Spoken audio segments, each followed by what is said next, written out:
en una entrevista. Le pido al equipo que por favor nos grábenos. Miren, ayer en la entrevista que tuvimos con el cónsul Pavel Meléndez, cónsul de México en Denver, nos dio a conocer muchos datos. Nos dio a conocer cómo es que México sí está deteniendo el avance del fentanilo a los Estados Unidos y que recientemente hubo un decomiso muy fuerte, algo que él incluso había platicado con el departamento de policía de ahí de Denver. No solamente eso, nos habla en esta serie de entrevistas que estamos intentando realizarle a todos los principales diplomáticos mexicanos que estarán encabezando una defensa a nuestro país acá en los Estados Unidos. Nos habla precisamente de eso, de las estrategias, y la figura de Pavel Meléndez ha resultado en la política controvertida. Es un hombre al que pues, se le vincula al activismo y a la lucha social desde su juventud, desde sus 15 años. Él y sus padres también incansables luchadores y activistas por los derechos civiles, por los derechos de sus comunidades, y es un personaje que ha sido bloqueado aquí y allá. Lo vamos a analizar ahora en la entrevista que usted va a ver. Él me dice, no, pues yo no creo que haya sido bloqueado, es otra cosa, pero mire, ha obtenido algunas veces candidaturas y de pronto se las quitaban, ha obtenido cargos y de pronto se los quitaban también, ¿no? Y él pues se ha mantenido en esa línea de la búsqueda de la lucha social. No le estoy haciendo la barba al cónsul, lo menciono simple y sencillamente porque así ha sido, y le preguntaba yo, pues ¿a qué le tienen miedo con usted, Pavel, no?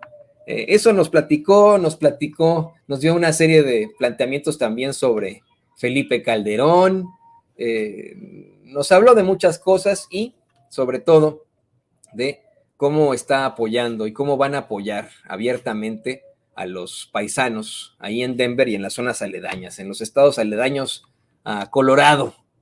Esto nos lo planteó en esta entrevista en la que nosotros pues le dijimos eso, sin censura nadie tiene cheque en blanco, no hay nadie de que, ay, este señor ya le fue muy bien, etcétera, no, se lo advertimos. Si usted tiene alguna queja del consulado de Denver, mándenosla, la vamos a poner y se la vamos a poner ahí al cónsul Pavel Meléndez, pero pues sí hay que destacar que hay muchos paisanos que nos han dicho estar muy satisfechos con la apertura de ese consulado para todos ellos, con el hecho de que pues llegaban muchos, como me comentaban, con la espada desenvainada, y pues cuando vieron que hasta el mero cónsul estaba ahí en donde estaban las ventanillas atendiendo, dijeron, no, pues qué diferencia a los faraones que teníamos en otras circunstancias. Vamos a ver y escuchar esta entrevista, pequeño reportaje que realizamos aquí en Sin Censura ayer, ahí en Denver, Colorado. Estoy en Denver, una ciudad llena de contrastes y la capital de un estado que en algún momento le perteneció a México, Colorado. No hace falta decirle, creo que usted conoce perfectamente nuestra historia. Hace más de 150 años, el gobierno de los Estados Unidos sí determinó una invasión a México para quitarnos más de la mitad de nuestro territorio. Hoy hay un llamamiento para otra invasión. Los politiqueros republicanos y algunos demócratas hacen ese llamado para que supuestamente se combata el crimen organizado con botas estadounidenses en nuestro territorio, algo que es verdaderamente cuestionable y que evidentemente tiene tintes políticos y electorales.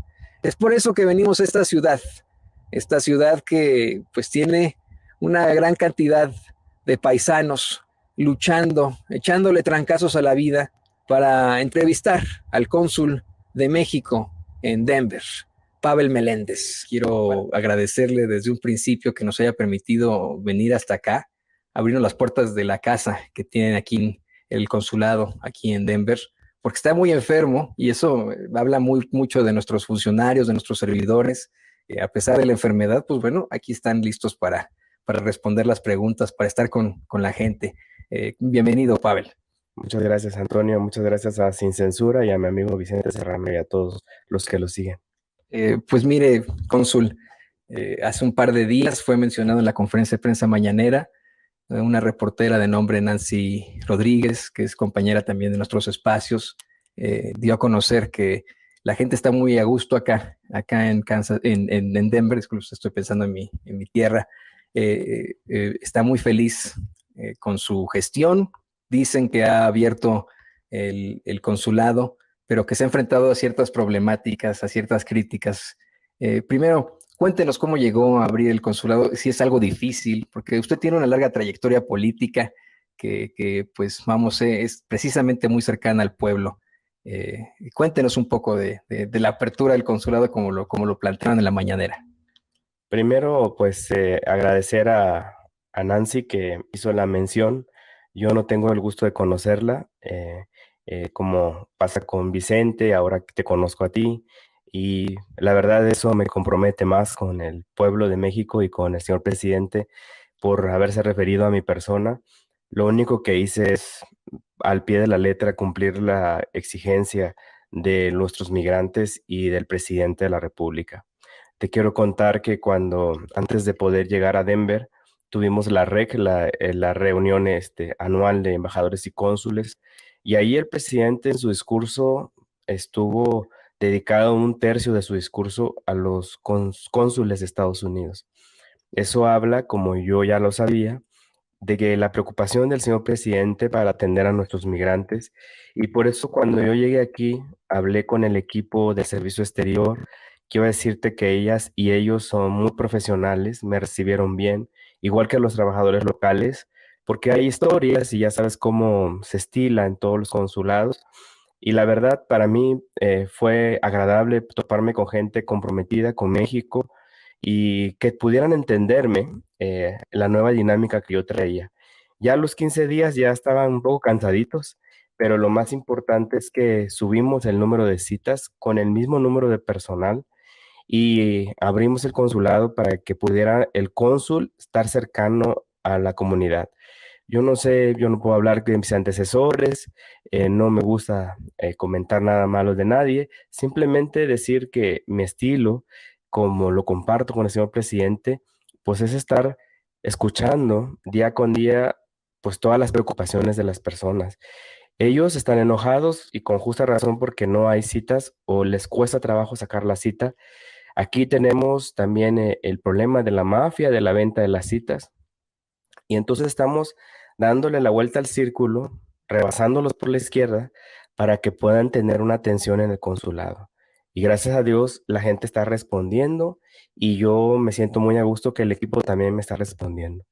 Yo quiero decir que estoy muy impresionado como mexicano que ha vivido aquí en los Estados Unidos durante ya mucho tiempo, pues como lo menciona el cónsul Pavel, estamos muchas veces, y permítame, lo voy a hacer perfectamente honesto, aquí en Sin Censura decimos muchas groserías, estamos enojados, a veces hasta encabronados por el actuar de nuestras autoridades y autoridades diplomáticas, porque muchas veces los cónsules viven en palacios enormes, les dan los mejores autos, etcétera, y al llegar a este barrio en donde le asignaron esta residencia al cónsul, me di cuenta que es un barrio común y corriente, es una casa pequeña, y es completamente distinto a lo que hemos visto nosotros los mexicanos acá en los Estados Unidos.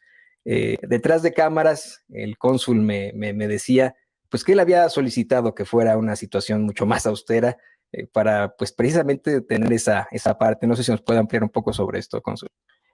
Yo creo que cuando tenemos claridad de lo que significa la cuarta transformación de la República, debemos ceñirnos a los principios republicanos de austeridad. Te quiero compartir que el primer regalo que le hice al servicio exterior cuando yo llegué con los demás cónsules o vicecónsules es el apotegma de Benito Juárez sobre la austeridad republicana, que además él dijo en la tribuna cuando era diputado de Oaxaca, como yo también lo fui. Entonces, eso no es un discurso, porque luego la gente ataca al presidente diciendo que es un discurso, es una forma de vida. Y yo creo que eso es lo que pedí cuando yo llegué acá, que pudiera ser un lugar más austero, que pudiéramos ahorrarle a la patria dinero, porque yo creo que el presidente tiene muchos retos y tiene que hacer muchas cosas. Entonces, entre más podamos ahorrar para el beneficio del pueblo, de la gente, que no piensen que somos una burocracia dorada. sino que estamos para servirles, pues porque ellos nos pagan el salario a nosotros, pues yo creo que es parte de uno mismo. Yo no lo había comentado hasta ahora que tú lo dices, eso lo sabe el equipo, pero lo más importante es que yo debo de ser sensible a lo que ellas y ellos reclaman y saber escuchar, saber aguantar cuando ellos critican, saber enfrentar los retos que tenemos acá. Se preguntaban cómo un liderazgo estatal, decían ellos, había llegado a ser cónsul general, pero creo que no conocían la historia de Pavel Meléndez. Yo fui vicepresidente de la Internacional Socialista de Juventudes junto con la ex primer ministra Jacinda Ardern de Nueva Zelanda. Ella y nosotros, los vicepresidentes, visitamos Ciudad de México cuando Marcelo Ebrard era jefe de gobierno de la ciudad y el presidente López Obrador era líder del movimiento emergente que luego le dio vida al partido que lo postuló. De hecho, hay una anécdota por ahí de un encuentro que tuvo muy difícil por ahí con el expresidente del gobierno español, Pedro González. ¿Le gustaría platicarnos algo al respecto? Sí, fíjese que gracias a Dios yo he tenido la oportunidad de estudiar algunos diplomados fuera del país y me invitaron en una fundación española a Madrid para poder tener un encuentro con los líderes, pues, progresistas de la juventud, socialistas, socialdemócratas, laboristas, pero también tengo muchos amigos en el Partido Laborista Inglés, Partido Socialista Francés, el PSOE de propio España. Y entonces el presidente del gobierno español, el expresidente Felipe González, se refirió cuando yo intervine a que no era verdad que había habido un fraude electoral en el 2006. Y yo me molesté mucho. Asumí de manera, digamos, autodidacta o de manera propia, ser vocero del movimiento en todo donde yo me paraba y yo le dije que era una mentira. Él me respondió que había que tener talante democrática para ganar y para perder. Y yo le dije, es que no perdimos, nos arrebataron el triunfo y Felipe Calderón es un espurio y me volví precursor a nivel mundial de la lucha que emprendimos en la resistencia civil pacífica. Hago una corrección, en efecto es Felipe González, y dije Pedro González. Le ofrezco una disculpa al público consentidor por esto. Es el personaje al que pues otro profascista le dijo en el Congreso Español, váyase señor González. Me refiero por supuesto que al protector precisamente de Felipe Calderón, José María Aznar allá en España. Y cónsul, pues bueno, yo sé que estamos platicando de el trabajo que se hace en el consulado, el apoyo que se tiene que dar a los paisanos que vivimos aquí en los Estados Unidos, pero ya que menciona a Felipe Calderón, sabemos que usted lo ha denunciado una y otra vez por crímenes de lesa humanidad. ¿Cómo va esa denuncia? ¿Solamente una denuncia que ha hecho en foros internacionales o planea en algún momento usted o alguien de su equipo que esto llegue a la Corte Penal Internacional?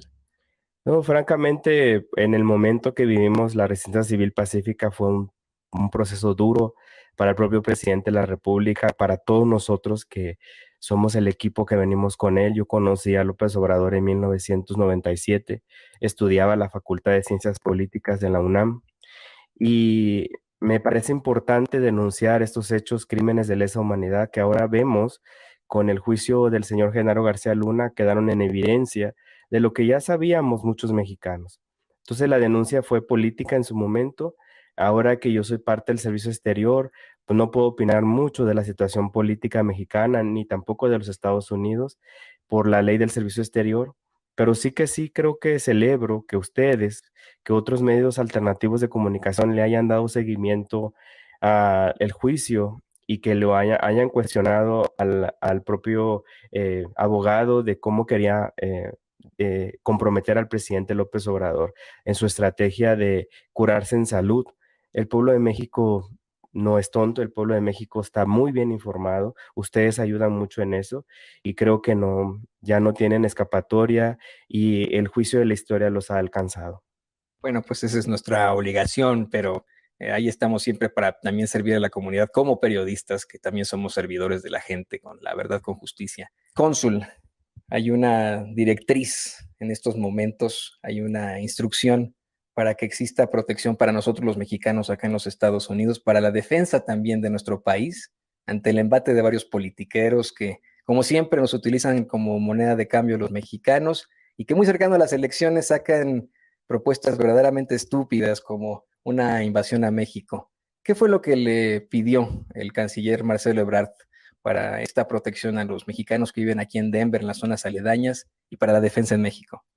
Vea usted, yo creo que lo más importante es seguir en la ruta que nos habíamos marcado ya en el Consulado de Denver, informando al pueblo de México sobre nuestras actividades, primero de los servicios que otorga el consulado como tal, y luego porque, por ejemplo, no saben que tenemos asesorías gratuitas, migratorias, que tenemos abogados consulares gratis en materia penal, en materia civil, en materia familiar, en materia laboral y en materia migratoria, obviamente. Entonces, en ese marco, queda bien que ahora nosotros podamos difundir los esfuerzos del gobierno de la República, del presidente López Obrador, que del combate al crimen organizado contra los estupefacientes. Es impresionante, se pudo rescatar, y eso lo comentó el propio canciller en Washington, 6.4 toneladas de fentanilo que no llegaron aquí, a Estados Unidos. Ayer estuve con la policía, con el departamento de policía de Denver, se lo dije al jefe de la policía, México sí está haciendo, no llegaron 6.400 millones de dosis, no llegaron aquí porque hicimos la tarea. Nosotros estamos en el marco del entendimiento bicentenario, estamos haciendo el trabajo que corresponde como gobierno de la República. Y qué decir de la cocaína, de las metanfetaminas, de las armas que siguen pasando de Estados Unidos a México y que de alguna manera pues se entiende, tenemos un presidente, un jefe de Estado que es un titán para leer políticamente los momentos y creo que él entiende la dinámica política en los Estados Unidos.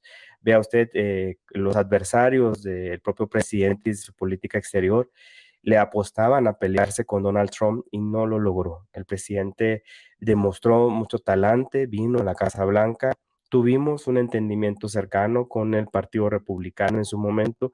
Cuando llegó el presidente Biden, todo el mundo decía, no, pues está enojado porque como se llevaba bien con Trump, pues va a fracasar con Joe Biden, cosa que no fue así. Yo decía con las contrapartes en su momento, son políticos veteranos que ya le saben, han pasado por muchas, y el presidente Biden no es una persona improvisada. Entonces el presidente López Obrador ha sabido marcar la pauta de cómo la cooperación tiene que escalar a otro nivel. Gracias a este esfuerzo se terminó con el desastre del Plan Mérida y se pudo dar paso al entendimiento del Bicentenario para que pudiésemos dar resultados. ¿Cuál es el mensaje, además de esto que ya rescatamos de los fentanilos que no llegaron a Estados Unidos? Que México sigue comprometido para que pueda seguir colaborando con las autoridades americanas y segundo, que no vamos a dejar de informar al pueblo de México que está aquí en los Estados Unidos. Mi circunscripción aparentemente tiene 1 millón de mexicanas y mexicanos y voy a ir a la mayor parte de los condados, a los 3 estados que me toca Wyoming, Montana y Colorado donde estamos para que pues sepan de lo que estamos haciendo. Y ayer se lo dije a la policía de Denver y estaban muy satisfechos, sorprendidos de que nosotros estamos haciendo algo contra las drogas. Y algo salió en los medios de comunicación corporativos acá en los Estados Unidos. Sí, sí, documentaron este decomiso y cómo es que, pues de todo caso, sí están actuando a nivel binacional México y Estados Unidos. Sí, porque es parte de este acuerdo que ya recibió el presidente López Obrador a la enviada de la Casa Blanca sobre este tema de seguridad nacional. Ahora en abril van a venir el gabinete, todo el gabinete de seguridad encabezado por nuestra secretaria Rosa Isela Rodríguez va a venir a Washington con el propio canciller para poderle dar continuidad. ¿Qué se espera? Que ahora el compromiso que hay por parte de los Estados Unidos de una campaña contra el fentanilo, contra la distribución y el consumo de las drogas, sea cada vez más sostenible o más sostenido y que pueda llegar a la población angloparlante. Y nosotros vamos a hacer lo propio, repito, a la población hispana, a los mexicanos en español, para que sepan lo que estamos haciendo y que no digan que los hispanos o los mexicanos aportamos los muertos o aportamos a los delincuentes. Hablando del tema, regresando más bien al tema inmigrante, usted es uno de los pues, políticos que durante esa vida legislativa consiguió instaurar la figura del diputado migrante en Oaxaca, con muchísima fuerza y pues precisamente para que exista esta representación acá en los Estados Unidos. Sin embargo, Si me lo permite, la verdad es que hay muchos diputados migrantes que le han quedado muy mal a la gente, que de ninguna forma han sido inmigrantes o si lo fueron no tienen ningún tipo de cercanía con nuestra realidad acá en los Estados Unidos. Hay uno específicamente, y la mayoría son del PAN, hay uno específicamente que constantemente ataca sin censura, ataca a Vicente Serrano, me ataca a mí, dice que no somos periodistas, siendo funcionario público, ¿eh? A pesar de que hemos estudiado la carrera, de que hemos estado en los medios durante tanto tiempo, cree, porque pues tenemos una visión distinta de las cosas, que no somos periodistas, nos ataca constantemente. ¿Cómo podemos rescatar esa figura, la figura del diputado migrante que tanto necesitamos acá en los Estados Unidos nosotros los paisanos? Yo creo que fue un hecho histórico el salto cualitativo que dio México para poder primero fortalecer la democracia a través del voto extranjero, del voto en el exterior. Eh, yo siempre he sido crítico.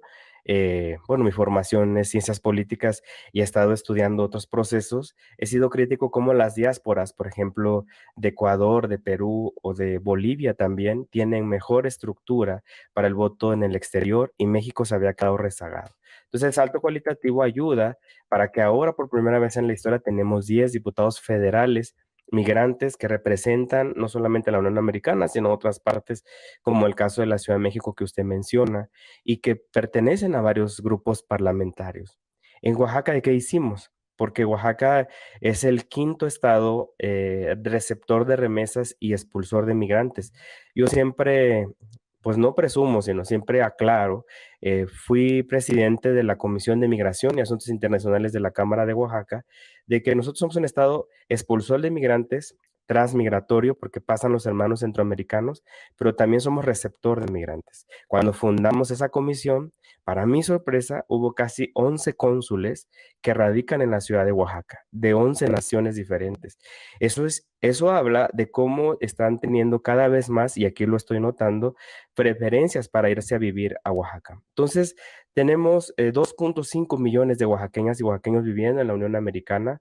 En ese semestre aportaron más de 1.050 millones de dólares de remesas y creo que va aumentando cada año más. Y fue muy dura el debate y la discusión, porque primero algunos líderes migrantes pensaban que era mejor poner una circunscripción diferente o una circunscripción aparte o un distrito local aparte, y entonces entramos en el debate que luego el Instituto Nacional Electoral no nos deja avanzar con el Registro Nacional de Electores. Y pudimos, gracias a la participación de todos los diputados de todos los partidos políticos, nos costó mucho pues, casi 2 años en el tiempo de la pandemia para que aceptaran la reforma. ¿Cómo va la reforma? Pudimos quitarle un diputado plurinominal a cada partido, es decir, en el primer bloque de 5, porque la lista oaxaqueña es de 17, entonces para que no queden de relleno, le postulamos que en el primer bloque del 30% de las candidaturas, todos los partidos puedan postular a una mujer o un hombre con calidad migrante o binacional. Y pusimos candados. Uno de los candados, que es algo que también nosotros estamos promoviendo en el consulado, es que esté en el registro de electores en el exterior y que compruebe un trabajo comunitario con la comunidad migrante. Y un líder comunitario, me parece que de Filadelfia, otros amigos líderes comunitarios de Los Ángeles, porque la comunidad, la diáspora oaxaqueña está más ubicada en California, en Illinois, en Nueva York. Me cuestionaron porque dijeron, oiga, diputado, ¿y cómo le vamos a hacer si nos quieren meter un cachirul? Y yo le dije, pues, que se atrevan los partidos a meter los cachirules porque ustedes mismos van a aportar la votación a la lista. Es decir, que cuando llegue el 2024, que es el primer ejercicio que se va a hacer, van a tener una boleta electoral especial, todos los oaxaqueños que se registren para votar, y van a elegir el partido de su preferencia para que abone digamos, el voto a la lista de su partido de preferencia. Entonces, lógicamente, si un partido está metiendo un cachirul, alguien que nada más está simulando, pues ellos mismos van a saber no votar por ese partido político. Fue muy difícil, también encontré resistencias al interior de Morena, pero lo logramos. Después el gobernador publicó la reforma cuando fue el mes de Oaxaca en Estados Unidos. No sé si recuerdas, al final de mi legislatura lo venimos a anunciar en Washington con el embajador Esteban Moctezuma, el gobernador en ese momento, y su servidor.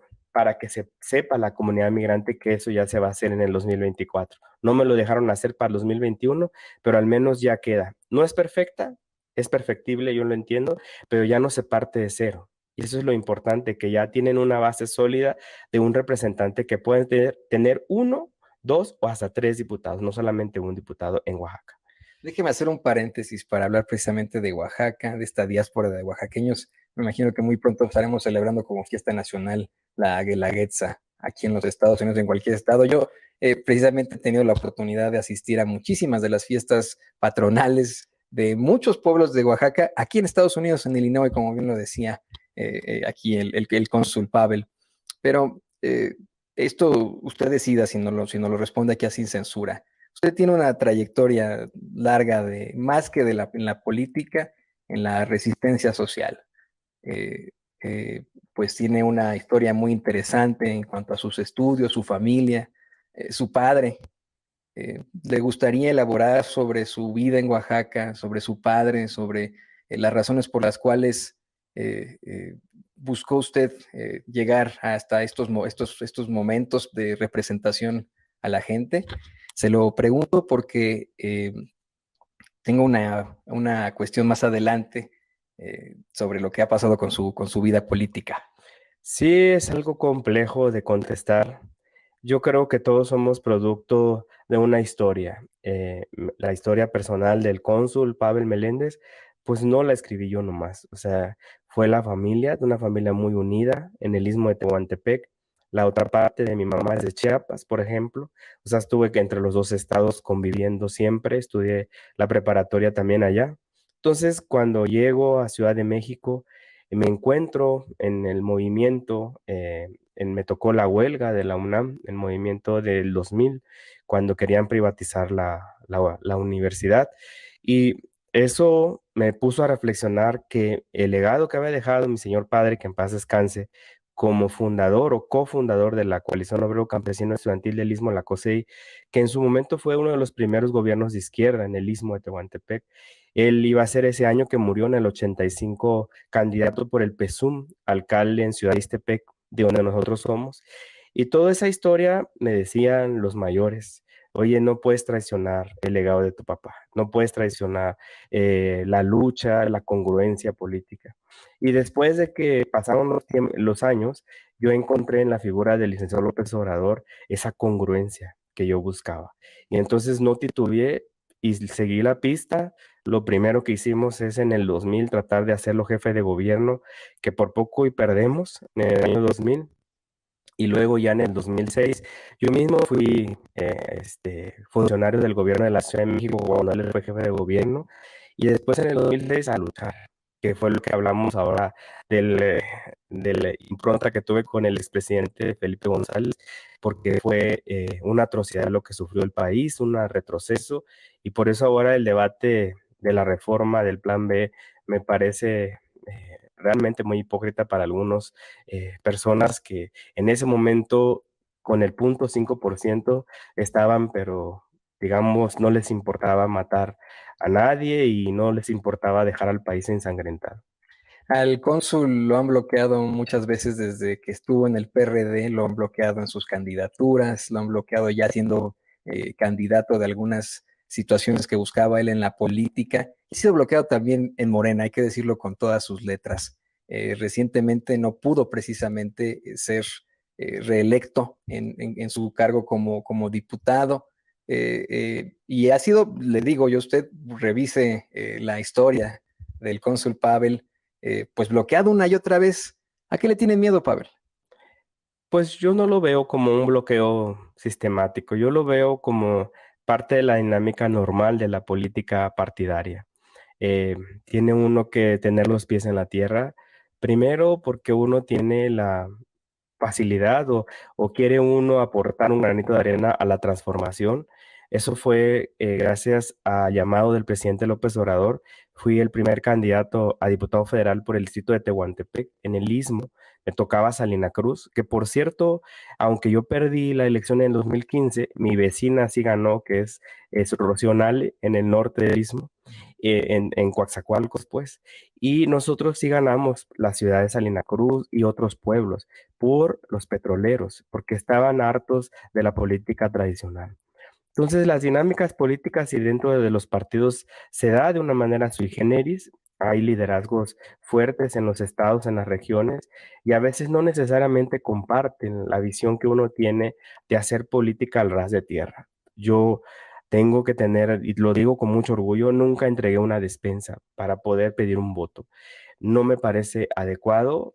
Creo que lucrar con la desgracia y la miseria de la gente es para mí un desacierto.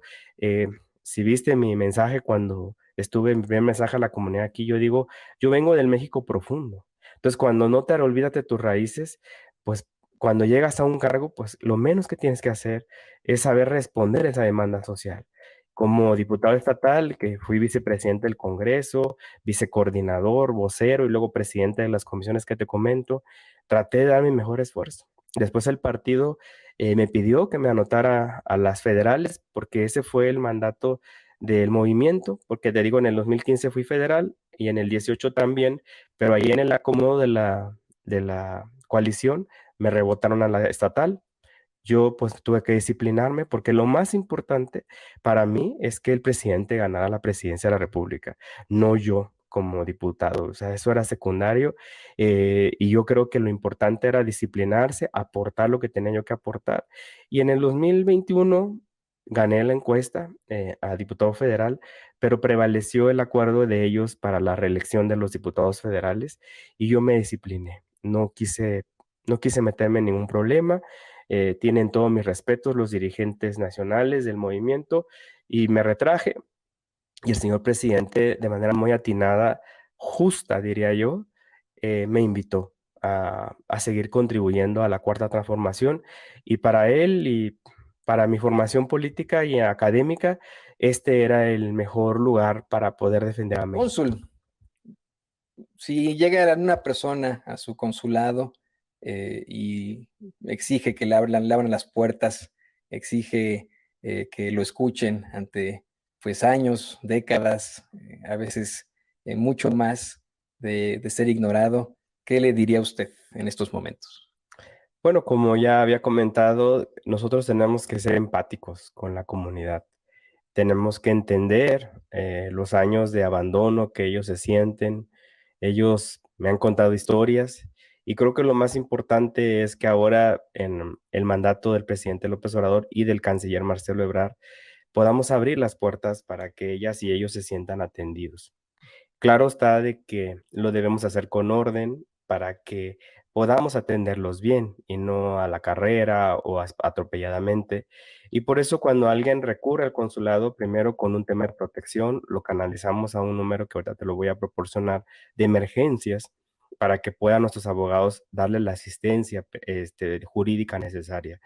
Pero si requiere un documento, le orientamos cómo sacar una cita y si batalla para sacar la cita, que eso ha sido el coco de todos los días en el consulado, en este y en todo, según mis colegas, pues entonces pedirle las evidencias a la persona, si no pudo la plataforma darle la cita o ya hizo muchas llamadas, atender la solicitud viendo los criterios de lo que ellos están planteando.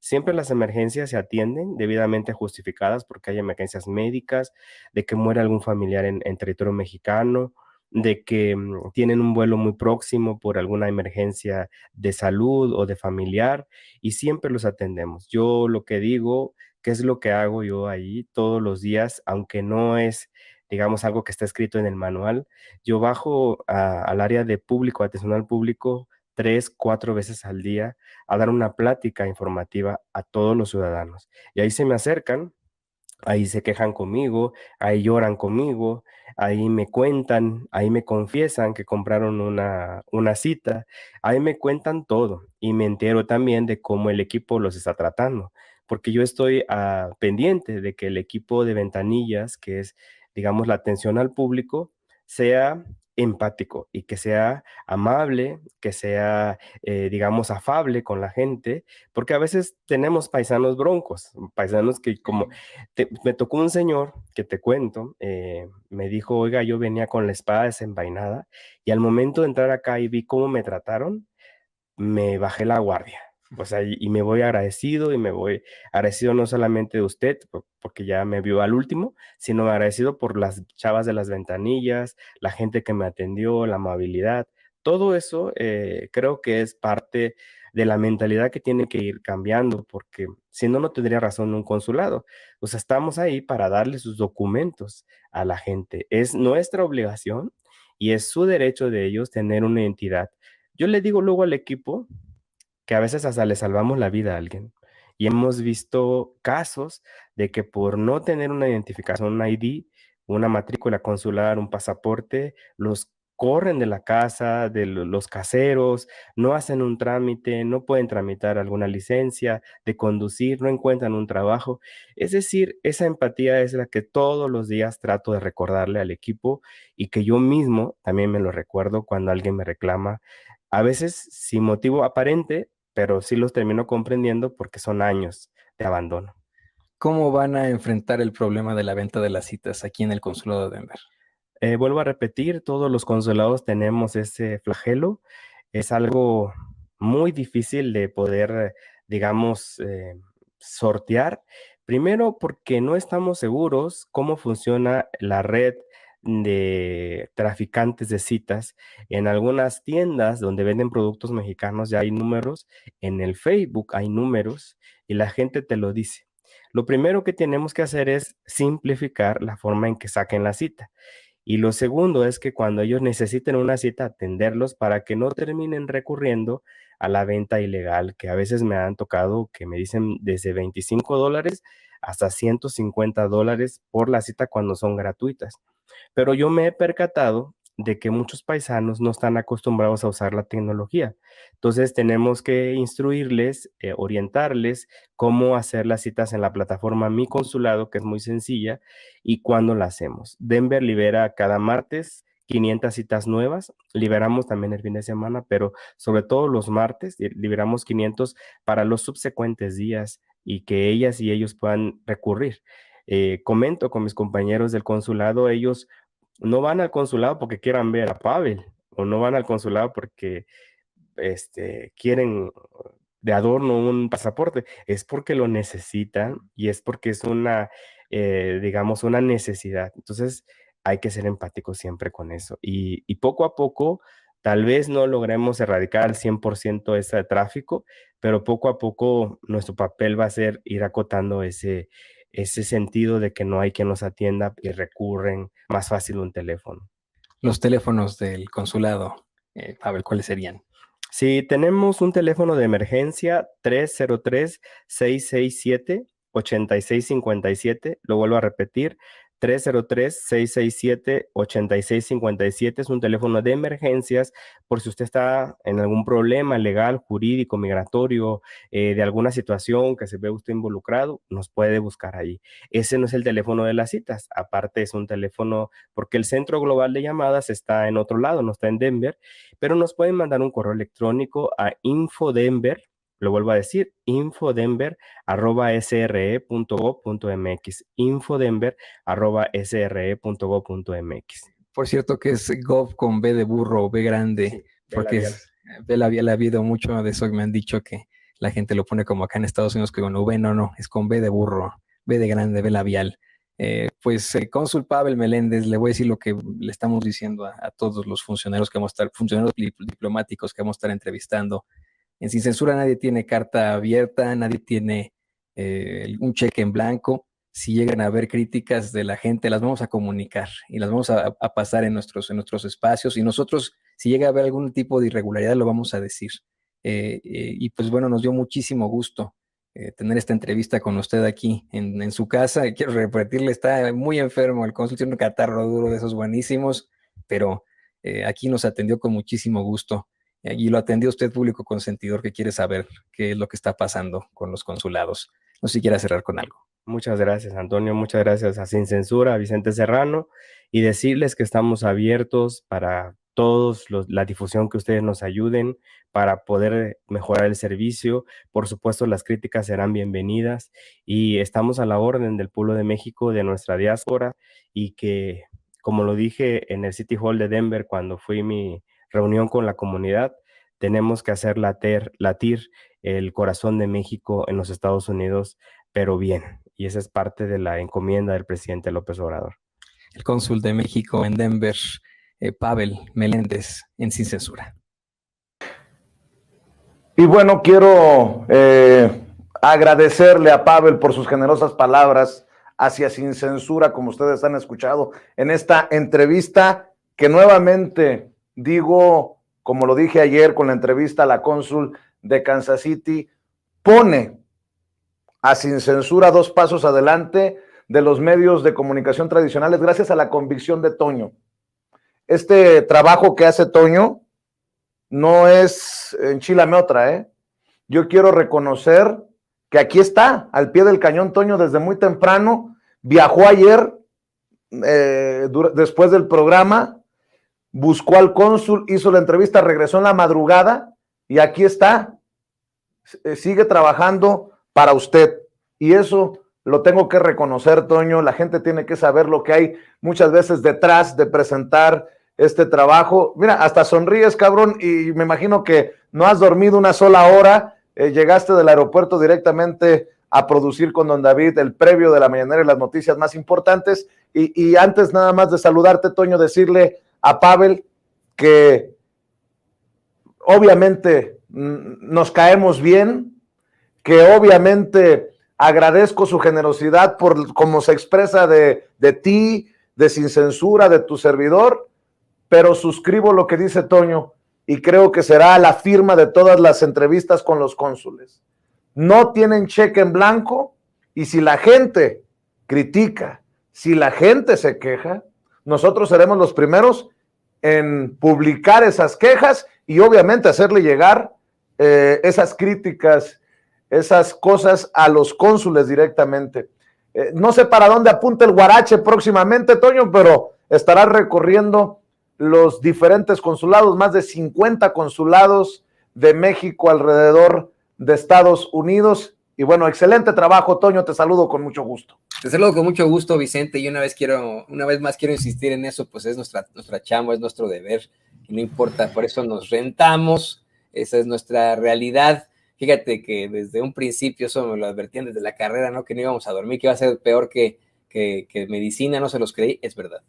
Pero bueno, no importa, hay que hacer esta cobertura para el pueblo, para el público consentidor, para los mexicanos que radican acá en los Estados Unidos, porque nos enfrentamos precisamente a esa problemática cada vez que se vienen las elecciones y ya estuvo bueno, ¿no? Ya estuvo bueno. Aquí tenemos que hacer un esfuerzo también nosotros como periodistas independientes para representarlo a usted que nos ve y que nos escucha, saber que usted sepa que estamos ahí. Por eso es que vamos a las coberturas, por eso es que vamos a Denver, por eso es que vamos a estar en algún momento en Chicago, en Nueva York, en Los Ángeles, por eso, porque queremos en Sin Censura que usted vea que estamos con usted y queremos sacar a esos cónsules a la calle para que los vea usted ahí. No pudimos poner a Pavel en la calle, acababa de nevar, estaba muy enfermo, hasta tenía fiebre, pero nos atendió de todos modos, pudimos hacer la entrevista con mucho gusto y pues ahí estamos. Yo quiero insistirle también en eso, no hay carta abierta, no hay cheque en blanco.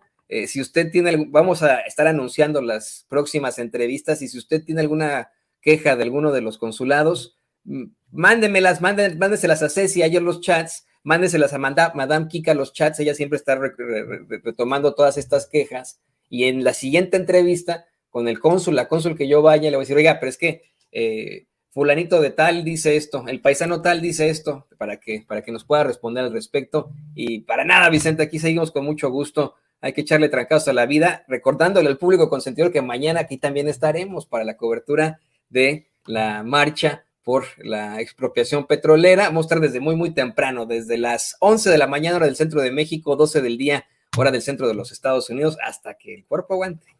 Así es, mi querido Toño. Ese es el compromiso de Sin Censura, reportar desde el lugar de la noticia. Y bueno, pues lleva su su chistecito, ¿no? Su truco. Así que apostándole a la generosidad también de los miembros de esta familia Sin Censura. Mañana, como bien lo dice Toño, desde las 11 de la mañana estaremos en vivo y en directo desde el área del Zócalo capitalino, en donde se ha llamado a la concentración para celebrar la expropiación petrolera, celebrar el legado del general Lázaro Cárdenas del Río y promover precisamente esa defensa de la soberanía energética de nuestro país, de soberanía en general, no solamente energética, con los ataques precisamente de legisladores estadounidenses. Y qué bueno que le tocas el tema al cónsul de Denver sobre la venta de citas. Eso es importante para que vea, para aquellas personas que estaban diciendo, y esa entrevista chayotera. A ver, nosotros no cobramos por entrevista, nosotros tenemos un compromiso con usted. Si no lo están haciendo en otros medios de comunicación, sobre todo me refiero a los medios que tienen recursos, los medios tradicionales, los medios corporativos, permítanos a nosotros acercarlo o ser el puente para que esos representantes de México en Estados Unidos lleguen a usted, que eso es lo más importante. Y bueno,